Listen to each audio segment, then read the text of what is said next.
안녕하세요. 북포인트입니다.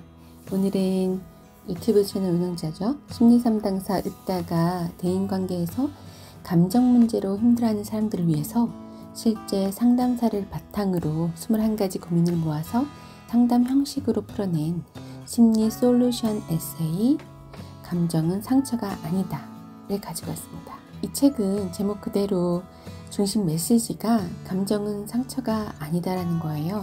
즉 감정 그 자체는 문제의 원인이 아니고 감정을 제대로 마주하고 이해하고 표현하는 것이 진짜 회복의 시작이라는 점을 강조하고 있습니다. 책은 총 5부로 구성되어 있는데요. 각 부마다 독자들이 마주할 수 있는 감정적 고민을 주제로 모아서 명확한 심리 처방과 조언을 담고 있어요.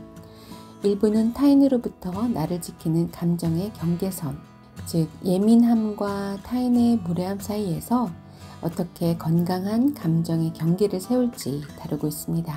2부는요, 나의 행동과 우리의 관계를 변화시키는 감정 사용법에 대해서 다루고 있는데요.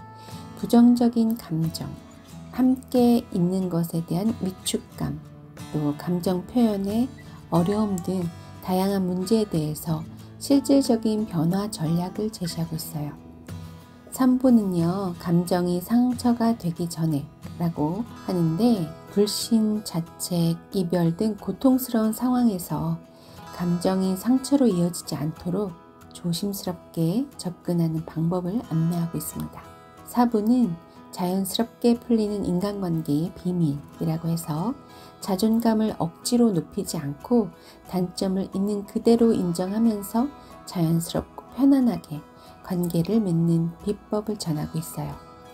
5부에서는요, 나 자신과의 건강한 관계를 다시 맺기 라고 해서 수치심이나 죄책감 또는 자기 비하 등에서 벗어나서 자기 수용과 용서를 통해서 스스로와 화해하는 과정을 담고 있어요. 여기에서 인상적인 부분은요, 혼자 있어도 함께 있어도 괜찮은 사람이라는 부분인데 이거는 혼자일 때는 외롭고 함께일 때는 괴롭잖아요. 이런 감정을 동시에 느끼는 사람들에게 자기 내면과의 편안한 관계 설정이 중요하다고 말하고 있습니다. 그래서 저자는 단순히 손절하거나 또는 위로하려고 그걸로 해결하려 하지 말고 나와 잘 지내는 것, 나 자신과 건강한 관계가 선행되어야지 타인과의 관계도 개선될 수 있다고 말합니다.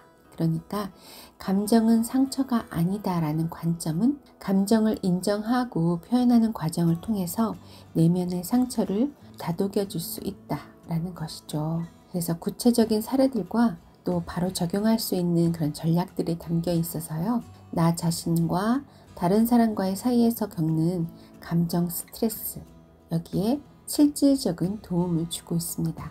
좋은 성격, 나쁜 성격 이런 게 없고 각자 서로 다른 것뿐이다. 다만 각자 다른 우리가 서로의 안에서 어떻게 적응해 나가는가가 문제라는 것이죠. 또 괜찮은 사람이라는 건 적응적인 인간이 되었다는 것이고 그렇게 더 이상 나 자신으로 인해 힘들지 않고 또 타인으로 인해서 괴롭힘을 당하지 않는 내가 되는 것, 그게 괜찮은 사람이라는 것이라는 거죠.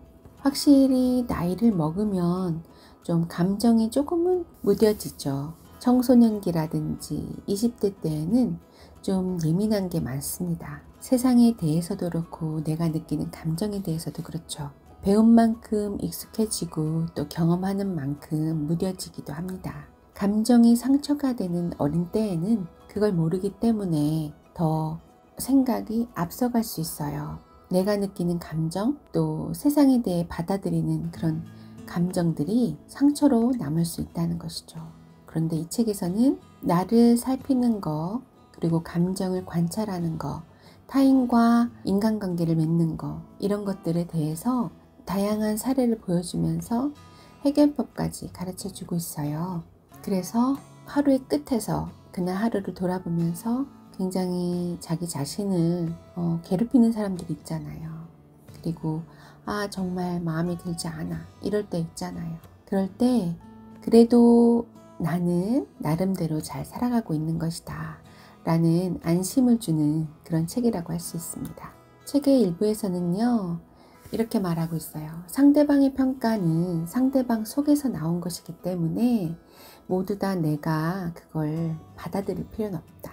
사람은 죽을 때까지 자기 자신을 다 알지 못하고 그저 순간순간의 나를 알아가는 것 뿐이다. 나도 나를 모르는데 내 앞에 있는 상대방은 나를 어떻게 알겠는가.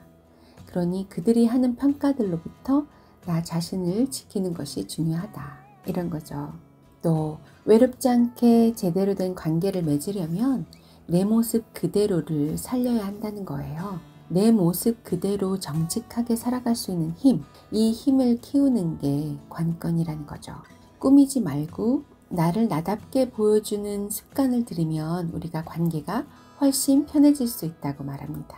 또 각자가 살아온 환경과 경험에 따라서 제각기 다른 신념들을 갖고 있죠. 그래서 이 신념은 안경과도 같아서 세상과 타인을 바라보는 안경이 서로 다르기 때문에 똑같은 사건을 보고도 이해하는 시각이 다 다른 거죠. 어떤 사람은 긍정적으로 보고 어떤 사람은 부정적으로 보고 어떤 사람은 별로 덤덤하게 느낀다는 거예요. 그 안경의 정체를 아는 게 중요하다는 겁니다. 세상이 파란 게 아니라 내가 낀 안경이 파랄 수도 있다는 거죠. 그럼 이 안경을 제대로 알고 그 안경을 투명하게 바꾸는 작업이 필요하다는 겁니다. 이 책이 주는 메시지는 분명해요. 나를 제대로 아는 것, 내가 어떤 사건에 대해서 내가 반응하는 게 어떤 모습인지를 아는 것, 그게 중요하다는 거죠. 예민한 사람도 내가 예민한 건가? 사람들이 무례한 건가? 이런 걸 판단해야 된다는 거죠. 무조건 내 감정만 중요해 하는 것도 아니고 다른 사람이 잘못됐어 라고 하는 것도 아니고요. 그렇다고 타인을 피해서 내가 혼자만 지낼 수는 없잖아요. 그러니까 나를 잘 아는 것, 이것이 첫 걸음이라는 겁니다. 오늘은 감정은 상처가 아니다를 읽어봤는데요. 이 책을 읽으면서 우리는 감정을 피해야 할 대상이 아니라 들여다보고 이해해야 할 내 편이란 걸 알게 됐는데요. 여러분도 이 책을 한번 읽어보시고요. 어떤 문장이 가장 많이 와닿았는지 댓글로 꼭 남겨주시기 바랍니다. 더 깊이 있는 이야기는 저의 인스타그램과 또 네이버 카페에서 함께 나누고 있습니다. 영상이 도움이 되셨다면 구독과 좋아요, 알림 설정으로 다음 리뷰도 함께 해주세요. 감사합니다.